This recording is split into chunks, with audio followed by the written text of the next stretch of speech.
বিভিন্ন জায়গায় বিদ্যুতের কিছু ক্ষেত্রে সংকট হয়, এখন ঝড় হয়, বর্ষা হয়, বিভিন্ন সময় কিছু সংকট হয়।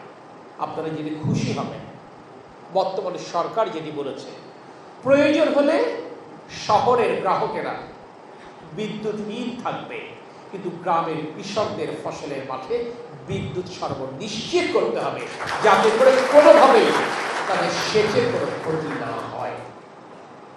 আমরা এই কথাগুলো বলবার কারণ হচ্ছে কৃষকদের প্রতি আমাদের যে নিবেদন, কৃষকদের প্রতি আমাদের যে অঙ্গীকার, কৃষকদের প্রতি যে জবাবদিহিতা, এটি অক্ষরে অক্ষরে আমরা পালন করবার জন্য সচেষ্ট রয়েছে। আপনাদের প্রতি দোয়া, আপনাদের প্রতি শুভকামনা এবং আপনাদের প্রতি অঙ্গীকার, বর্তমান নির্বাচিত সরকার, আপনাদের ভোটে নির্বাচিত সরকার, তারেক রহমানের সরকার সর্বতভাবে আপনাদের পাশে আছে, থাকবে ইনশাআল্লাহ। আর আমি আপনাদেরই সন্তান, আপনাদেরই ভাই। আমার প্রয়াত পিতা তরিকুল ইসলাম যেভাবে আপনাদের জন্য কাজ করেছেন, কৃষকদের জন্য, শ্রমিকদের জন্য, সাধারণ মানুষের জন্য কাজ করেছেন, সেই কাজ করবার সুযোগ যখন আপনারা আমাকে তুলে দিয়েছেন, ইনশাল্লাহ আমিও সর্বতভাবে আপনাদের পাশে আছি, থাকবো ইনশাল্লাহ।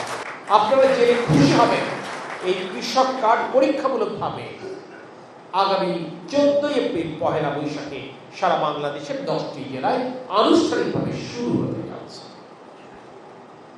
আমি সেই কারণে বলছি, বাংলাদেশের কৃষকদের প্রতি, বাংলাদেশের জনগণের প্রতি, বাংলাদেশ জাতীয়তাবাদী দলের যত অঙ্গীকার রয়েছে, একে একে সেই অঙ্গীকারগুলো আমরা বাস্তবায়ন করবার চেষ্টা করছি। আজকে সারা পৃথিবীতে আপনারা দেখেছেন জ্বালানি তেলের মূল্য বৃদ্ধি পেয়েছে। এর কারণটি কি? মধ্যপ্রাচ্যের সংকট, মধ্যপ্রাচ্যের যুদ্ধের কারণে সারা পৃথিবীতে জ্বালানি তেলের মূল্য বৃদ্ধি পেয়েছে। সেটা আমেরিকা বলেন, সেটি যুক্তরাজ্যে বলেন, সেটি ভারতীয় উপমহাদেশের দেশগুলো বলেন, সকল জায়গায় একটি নির্বাচিত সরকার রাষ্ট্র পরিচালনার দায়িত্ব নিয়েছে সবে, তার 7 দিনের মধ্যে মধ্যপ্রাচ্যে যুদ্ধ শুরু হয়ে গেল। এরপরও এই সরকার জ্বালানি তেলের মূল্য বৃদ্ধির সিদ্ধান্ত নেয়নি। কেন জানেন? কারণ একমাত্র আমাদের কৃষকেরা, কারণ এই বড় মৌসুমে তাদের সেচের প্রয়োজন। আমাদের মাননীয় প্রধানমন্ত্রী দেখলেন, যদি এই মুহূর্তে জ্বালানি তেলের মূল্য বৃদ্ধি করা হয়, তাহলে কৃষকের সেচের ব্যয় বৃদ্ধি পাবে, অর্থাৎ ফসল উৎপাদন ব্যয় বৃদ্ধি পাবে। এতে ফসল ফলিয়ে অনেক সময় লাভবান না হওয়ার ঝুঁকি থাকবে কৃষকদের। সেই কারণে অর্থনীতি প্রতিনিয়ত চাপের মুখে পড়ছে বাংলাদেশের জ্বালানি তেলের মূল্য বৃদ্ধির কারণে। কিন্তু তারপরেও আমাদের এই সাধারণ কৃষকদের কথা বিবেচনায় নিয়ে বর্তমান সরকার এখনো জ্বালানি তেলের মূল্য বৃদ্ধির কোনো চিন্তা করেনি।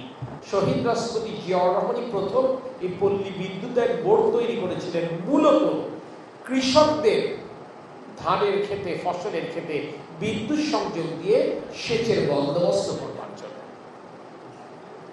আর তার সহধর্মিনী বেগম খালেদা জিয়া 1991 সালে প্রথম প্রধানমন্ত্রী হয়ে কি করেছিলেন? 5,000 টাকা পর্যন্ত কৃষি ঋণ সুদ সহ মৌকুফ করে দিয়েছিলেন। তারই ধারাবাহিকতায় তাদের সন্তান আমাদের প্রিয় নেতা তারেক রহমান প্রধানমন্ত্রীর দায়িত্ব পাওয়ার পর প্রথম ক্যাবিনেট মিটিংয়ে এই সারা বাংলাদেশের কৃষকদের মধ্যে যাদের 10,000 টাকা পর্যন্ত কৃষি ঋণ রয়েছে, সেটি সুদ সহ মৌকুফ করে দিয়েছে। এর জন্য সরকারকে 1600 কোটি টাকা বরাদ্দ করতে